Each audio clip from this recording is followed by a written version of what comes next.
Moi TV, moi wow, li well. Nous tendez, gardez, comprendre, partager.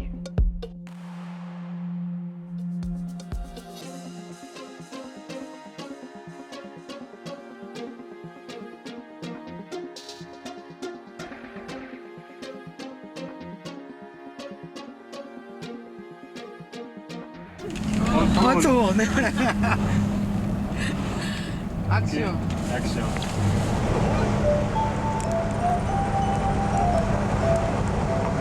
La fratrie Magloire. Mon papa Daniel et ses 3 sœurs, Adeline, Nicole et Babou. J'ai de ce côté-là 3 tantes, des femmes pas ordinaires. Babou nous a déjà quittés. Et maintenant c'est le tour de Nicole, la dernière. Ici avec ma mère, en Haïti, avant le temps des ténèbres. Son premier combat, la grève des étudiants, sous François Duvalier. La famille, éprouvée par la dictature, quitte le pays. Nous partons à Montréal. Mais Nicole, la plus jeune, s'éclipse de nos vies, en tout cas pour moi. Nicole, j'ai conscience de son existence à la fin des années 60. Voici la Nicole que j'ai connue. C'est la mystérieuse tante que tout le monde attend, mais je ne sais pas qui elle est, d'où elle vient. C'est le temps où on parlait par signe, et le mystère l'entoure. Il ne faut surtout pas dire ce qu'elle a fait depuis son départ d'Haïti. Elle n'a pas d'enfant, pas de mari. Elle me fascine en fait. Je comprends qu'elle est téméraire. C'est la marraine de ma sœur, d'un cousin et d'une cousine. Et on dira toujours que je lui ressemble. Elle se spécialise en gynécologie à Montréal, s'engage dans la santé communautaire à Maison d'Haïti surtout, et développe sa vision sociale. Continue la militance politique. Elle aime aussi la vie, il faut le dire.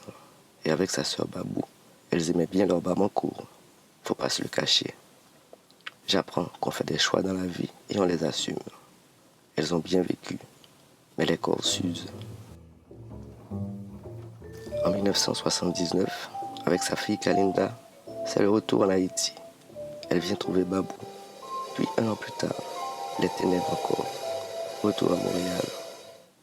Elle s'engage à nouveau et monte sur le front dans l'affaire du sida, où les Haïtiens sont accusés d'être un des vecteurs de la maladie. Et c'est quand on présente ces données avec des titres tellement généraux comme la communauté haïtienne, comme les homosexuels, qu'on fait appel à toute une série d'inconscients et qui entraînent des conséquences sociales et économiques, surtout pour une communauté visible comme la communauté haïtienne à Montréal. Justement, est-ce qu'on est très inquiet dans la communauté haïtienne? Oui, on est très inquiet. On est très inquiet pour plusieurs raisons, parce que déjà, on se bat dans un contexte où il y a de façon évidente certaines manifestations racistes. On se bat dans un contexte où il y a le problème des taxis. On se bat dans un contexte où il y a le problème de chômage, où ça atteint une population noire, non qualifiée, etc. Quand en plus il faut venir avec ce problème de sida, ça crée une panique dans la communauté haïtienne, sans compter relié à tout ce qui se passe en Haïti. Ça fait vraiment une sorte de ghetto dans lequel cette communauté se sent enfermée.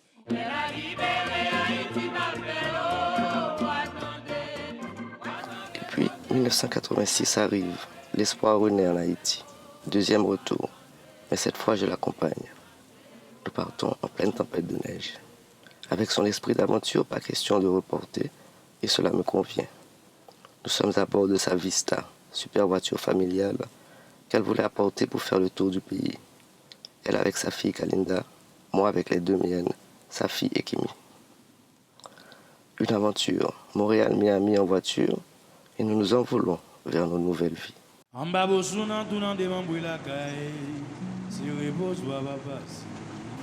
Elle s'engage encore, et là on va travailler ensemble. Je vais travailler avec mes 3 tantes autour du CES pour commencer. Et je vais beaucoup apprendre sur mon pays, sur les droits des personnes en général. Nicole développe des outils d'éducation à la santé des femmes.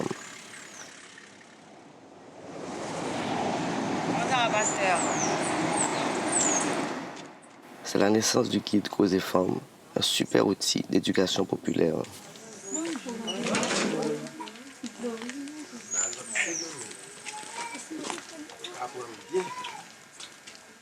Bonjour, mesdames. Comment vous êtes? Mesdames, j'aime faire connaissance avec vous, dis pas. J'aime dire mesdames, non. Il y a un pile matériel là, c'est dans des roulements quoi que nous venons concevoir et réaliser. Comme par exemple almanach. Même jour avec l'avenir, même jour elle doit calculer le danger. Qui fait que on m'a levé, il dit est-ce que je suis dans bon jour mais je ne suis pas dans bon jour. Là, il y a l'almanach. Ah, je démarque. Mais je dis, ah, c'est 8. Ah, elle va bon.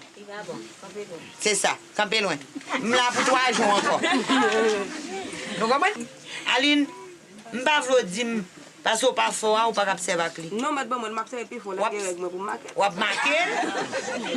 Si vous pas capable de faire mon dos marquer. Non, moi de marquer moi. Vous marquez ou vous comprenez? Je ne pas quoi dans le planning. Ça veut dire dans un cours qui t'a apporté des recettes magiques pour nous pour pas faire petit encore. Finalement, c'est ça un cours planning quand il n'est pas intégré dans un cours qui visait une formation globale de monde, sous propre corps, sous besoin, sous avec qu'il est différentes méthodes et que le capable de choisir ça le voulait là-dedans. Donc finalement, son cours plus de formation, de prise de conscience qui est articulé surtout autour de santé femme et qui pour mener au fur et à mesure de prise de conscience ça, lui-même a un changement de comportement. Nous basons en pile sur les principes d'andragogie, ça veut dire d'éducation aux adultes, pour que nous soyons capables de transmettre connaissance scientifique ça. Donc il n'est pas question de donner une connaissance au rabais. L'autre trou qui ça a servi? En vente ou à terre? Timoun là? C'est là dont fait Timoun. C'est là dont fait Timoun, c'est là dont ça en passé. C'est là où elle a en contact avec un garçon. C'est lui-même qui relève trouvage. C'est ça. Ah, vous comprenez? D'accord? Il y a un principe, c'est la vérité. Donc, vous relèvez là, j'en relève. Code.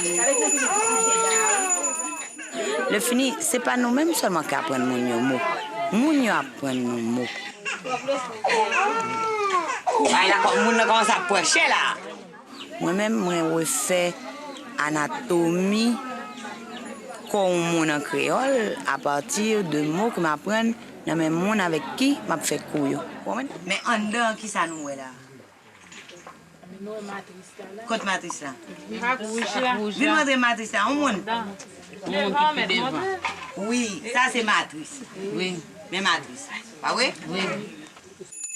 Le programme Parents responsables du CES, associé à Timoun Bienvenu, c'est un programme de développement intégral de la personne humaine basé sur la connaissance. L'éducation, c'est la clé et est toujours présente dans les actions.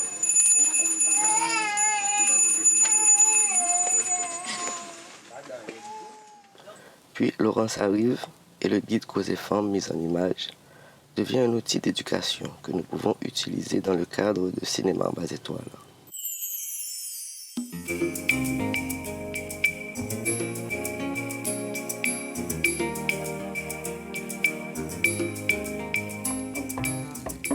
Le travail de Nicole, qui commence à se fatiguer, peut être répandu, même sans sa présence physique. Une fois que nous ne fait pas nous, n'a point monde qui est capable d'obliger nous faire un bagage avec nous si nous ne pas voulons. Pas de monde qui a droit abuser comme ça. C'est le premier droit. Je dis à nous pour parler sur qui j'en nous fait. Il y a 4 méthodes barrières. Monsieur Ganadon que nous connaissons. Il y a capote, il y a mousse, crème, il y a capote pour filles, il y a diaphragme.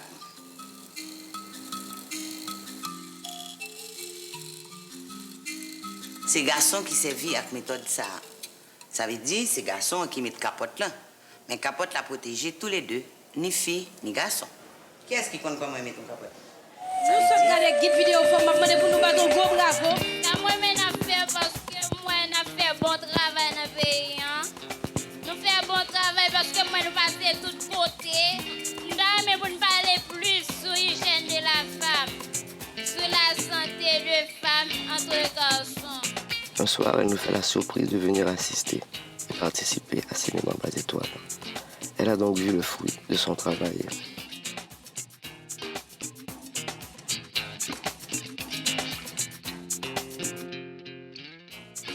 J'ai eu le privilège de travailler sur plusieurs dossiers avec elle. On se retrouve sur la question des droits des femmes et la bataille contre le viol dans le tournage de Les Enfants du coup d'État. Absolument.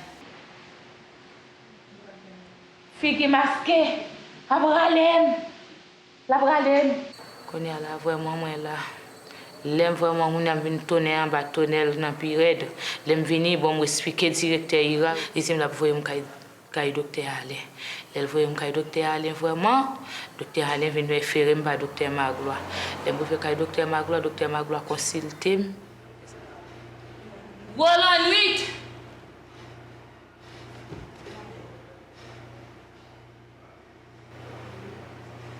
Moi pas attention petit monde. Ça lui laisse dans moi. Mais pour moi-même, je ne connais que si j'étais enceinte. C'était trop tard pour une interruption volontaire. Mais après, je continue à boire remède pour moi si je suis capable de retirer. Pas force pas. Ça me dérange à ça. Il y a un des médecins qui me disait, mais comment tu peux l'encourager à garder l'enfant? Je dis, qu'est-ce que je dois faire? Je ne peux pas l'avorter maintenant. Il me dit, mais elle va haïr cet enfant-là. Moi, je ne pourrai jamais. Alors Kalen dit, bon, on va lui apprendre. Elle a su. C'est comme si tu es C'est comme si Chaillot est sorti sous tête. C'est comme si je devenais venir mon enfant. Le viol est devenu généralisé. Le viol est devenu arme politique, non seulement contre les femmes, mais contre les militants qu'on recherchait. Il est devenu, comment on appelle ça, collectif.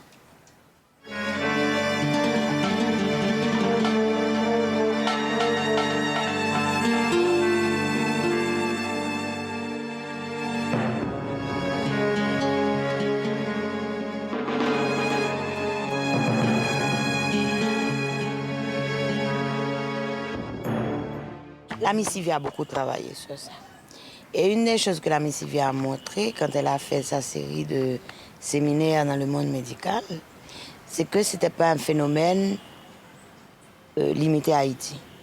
Et elle a montré comment, de plus en plus, dans toutes sortes de guerres, le Kosovo, elle a pris l'Afrique, Rwanda, tout ça, c'était devenu de façon systématique une arme politique. La consigne, c'est écraser. Yo. Comment tu vas écraser une femme plus qu'en la violence?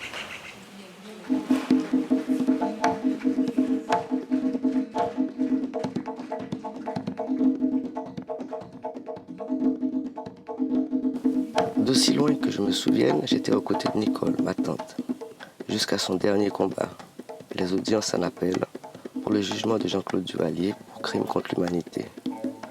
Le décor est campé. Les acteurs sont présents. Semaine après semaine, elle est là, écoute les dépositions, dans cette pièce quelque peu burlesque, où le chemin se ferait dans une institution judiciaire archaïque. Elle persévère, elle y croit, et dépose à son tour. La cour.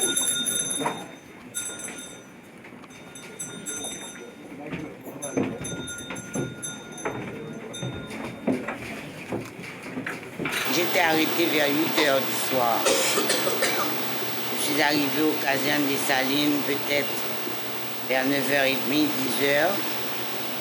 Et après avoir comparu devant ces trois officiers-là, j'étais enfermée dans une cellule avec deux autres femmes. Après qu'on nous ait enlevé nos vêtements, je n'ai pas porté plainte en 86 parce que M. Duvalier n'était pas en Haïti. Et je n'allais pas porter plainte devant les tribunaux français contre lui. Où je ne pouvais avoir aucun recours. Jusqu'à ce jour de février 2014, où une cour de justice haïtienne va pour la première fois peut-être utiliser le terme de crime contre l'humanité. Les crimes contre l'humanité sont définis comme des actes commis dans le cadre d'une attaque généralisée ou systématique lancée contre toute population civile et en connaissance de cette attaque. Il s'agit de meurtre, torture, disparition forcée, emprisonnement ou autres formes sévères de privation de liberté physique en violation des dispositions fondamentales du droit international. Attendu que les plaignants ont tous, à l'occasion de leur déposition à la Cour, fait état des traitements inhumains systématiques dont ils étaient victimes de la part des sbires de Jean-Claude Duvalier à partir d'un réseau de 3 prisons, la caserne des Salines, le Fort Dimanche et le pénitencier national connu sous le nom de Triangle de la mort. Je me rappelle le soulagement de Nicole à ce moment-là. Le temps passé ne réduit donc pas la responsabilité de l'État de mener des enquêtes et d'engager des poursuites contre les responsables des crimes contre l'humanité. Attendu que de tout ce qui précède, il convient pour la Cour de reconnaître, premièrement, le caractère exceptionnel de ces crimes, crimes contre l'humanité, et la nécessité de protéger la société toute entière contre leur commission, tant dans leur prévention que dans leur répression. Elle ne verra pas la fin de la pièce, mais sa détermination lui a fait goûter à cette petite victoire. Le combat doit continuer et on le fera pour elle aussi.